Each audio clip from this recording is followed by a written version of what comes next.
बाल्यावस्था। देवियों जैसी 2 रानियां तथा 5 मनोहर बालकों के समेत पांडु व्रती तथा वनवासी जीवन आनंद से व्यतीत कर रहे थे। एक दिन दोपहर को निकट के सरोवर से माद्री पानी भर रही थी। घट माद्री के कमर पर रखते समय अकस्मात वे माद्री के शरीर को स्पर्श कर बैठे। उसी क्षण पांडु हाथ पैर झटकते हुए धड़ाम से गिरे और उनके प्राण निकल गए।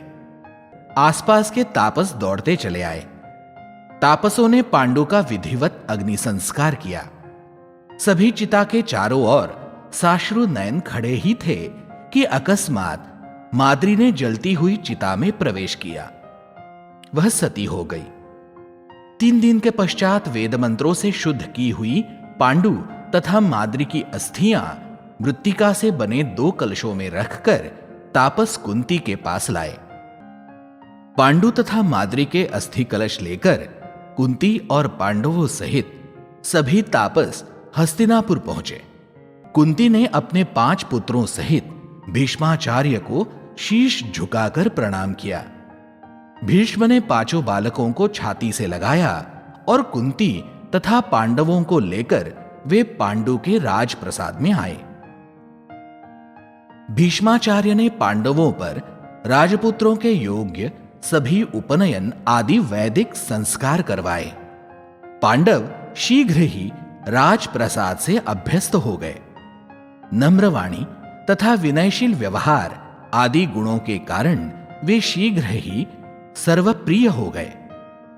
किंतु धृतराष्ट्र के ज्येष्ठ पुत्र दुर्योधन को पांडवों का आगमन तथा राजप्रसाद में निवास करना जरा भी नहीं भाया। उसका मामा शकुनी उसे सदा प्रोत्साहन देता था। पांडव मूलतः बुद्धिमान और फुर्तीले होने से खेल कूद में उनकी सदैव जीत होती थी।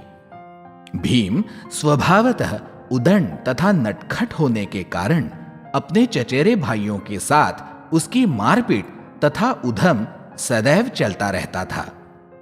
पर यह सब बालोचित शरारतें दुर्योधन को अपने प्रतिस्पर्धी के किए दांव पेच की भांति लगते, जिस कारण उसकी पांडवों के प्रति द्वेष भावना और अधिक उभरती। पांडवों को मात देनी हो तो भीम को मार्ग से हटाना आवश्यक है, यह दुर्योधन ने मन में पक्का किया और उसके अन्य 3 साथियों से विचार करके एक योजना सिद्ध हुई। दुर्योधन ने धृतराष्ट्र से वनविहार तथा जल क्रीड़ा के लिए अनुमति प्राप्त कर ली। सब राजकुमार गंगा तट पर स्थित उद्यानों में मनोरंजन के लिए पहुंचे। दिन भर सब राजकुमार जी भर कर खेले। सभी को तेज भूख लगाई। सब भिन्न भिन्न गटों में भोजन करने बैठे। पूर्व नियोजन के अनुसार दुर्योधन भीम के साथ थोड़ी दूरी पर अलग से भोजन करने बैठा।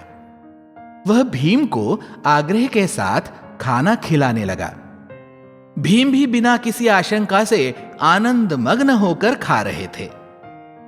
उस अन्न में तेज विष मिला हुआ है, इस बात का भीम को पता ही नहीं था। विश्राम के पश्चात सब नदी में उतरे, पर भीम को नींद रोके नहीं रुकी रही थी। विष ने अपना प्रभाव दिखाना आरंभ कर दिया था। वह नदी के तट की हरी घास पर उसी दशा में सो गया। दुर्योधन के अन्य भाई पहले से ही निश्चित की हुई योजना के अनुसार शेष पांडवों को खेल खेल में वहां से दूर ले गए। दुर्योधन और दुशासन ने भीम के हाथ पैर लताओं से कसकर बांध दिए और उसे गहरे पानी में बहा दिया। भीम को अकेला छोड़ने के कारण कुंती ने युधिष्ठिर को दोषी ठहराया। भीम को ढूंढ निकालने के लिए कुंती ने उन्हें आज्ञा दी तथा विदुर को बुलवाकर उन्हें सारी घटना बताई।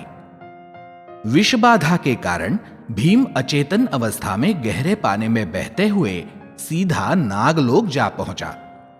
उसे अचानक देख नागों ने बौखला कर दंश किए। नाग के विष के प्रभाव से भीम के शरीर में पहले से ही समाया विष प्रभावहीन होकर वह सचेत हो गया। उसने अपने हाथ पैर के बंधन खोल लिए। इतने में आर्यक नामक महापराक्रमी सर्प नागराज वासुकी के पास आया। यह आर्यक भीम के पितामह का पिता था।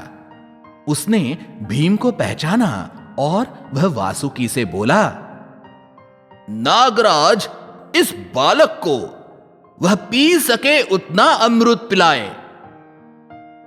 नाग, जिसे कुंभ कहते थे, वह मृत्युलोक में महाकाय घड़ा कहलाता। भीम ऐसे 8 कुंभ सहज पी गया। भीम ने निरंतर 8 दिन सोकर सारा अमृत पचा डाला। उसके जागने के पश्चात बड़ी प्रसन्नता से वासुकी बोले, वृकोदर, अमृत पान करने से तुम्हें अब 10,000 हाथियों का बल प्राप्त हुआ है। देवता या असुर कोई भी तुम्हें शारीरिक बल द्वारा जीत नहीं सकेगा। वासुकी ने भीम को जिस स्थान पर नदी में डाला था वहां पहुंचाने की व्यवस्था कर दी। 1 सप्ताह बीत गया। अकस्मात भीम कुंती के सम्मुख दंडवत कर खड़ा हो गया। भीम को अपनी छाती से लगाकर बहुत समय तक फूट फूट कर रोती रही। माता से अलग होते ही भीम अन्य भाइयों को गले मिला। उसने सारी घटना अपनी माता और भाइयों को सुनाई। पांडवों के जीवन में संघर्ष बचपन से ही आरंभ हो गया था।